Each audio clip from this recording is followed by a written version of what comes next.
আসসালামু আলাইকুম। আজ একটা হৃদয় ছুঁয়ে যাওয়া গল্প শোনাব। একজন সাধারণ মানুষ যে সারা জীবন গুনাহ করে এসেছে। সে ছিল আমাদের মতোই একজন। ছোটবেলা থেকে যৌবনে বয়স বাড়ার সাথে গুনাহের স্তূপ আরও বেড়েছে। মিথ্যা, গীবত, নামাজ ছেড়ে দেয়া সবকিছু। লোকে বলতো এ তো পুরো গুনাহগার। কিন্তু একদিন অসুখ ধরল। ডাক্তার বলল আর বেশি সময় নেই। বিছানায় শুয়ে সে তার জীবন দেখল। চোখে ভেসে উঠল সব গুনাহের ছবি। বুক ফেটে কান্না এলো।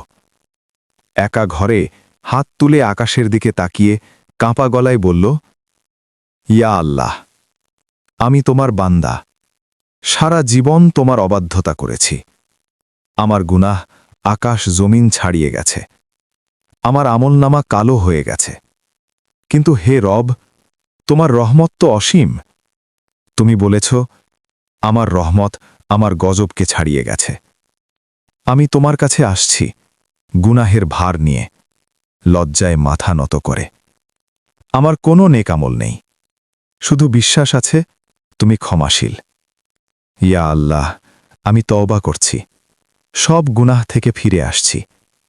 যদি সময় দাও সারা জীবন তোমার ইবাদত করব, আর যদি না দাও এই মুহূর্তেই ক্ষমা করে নাও। আমি তোমার রহমতের আশায় আছি। সে কাঁদতে কাঁদতে চোখ বন্ধ করল। শেষ নিঃশ্বাসের আগে তার হৃদয়ে অদ্ভুত শান্তি নেমে এলো। আল্লাহ তাআলা ফেরেশতাদের বললেন, দেখো আমার এই বান্দাকে, সারা জীবন অবাধ্যতা করেছে, কিন্তু শেষ মুহূর্তে আমার দিকে ফিরে এসেছে।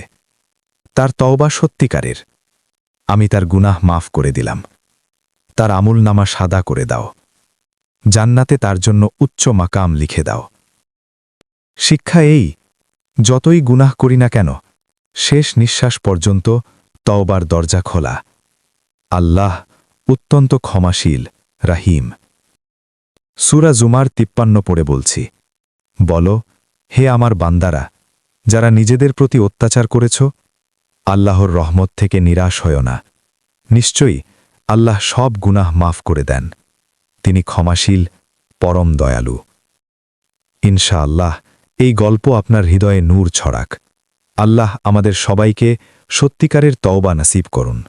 আমিন।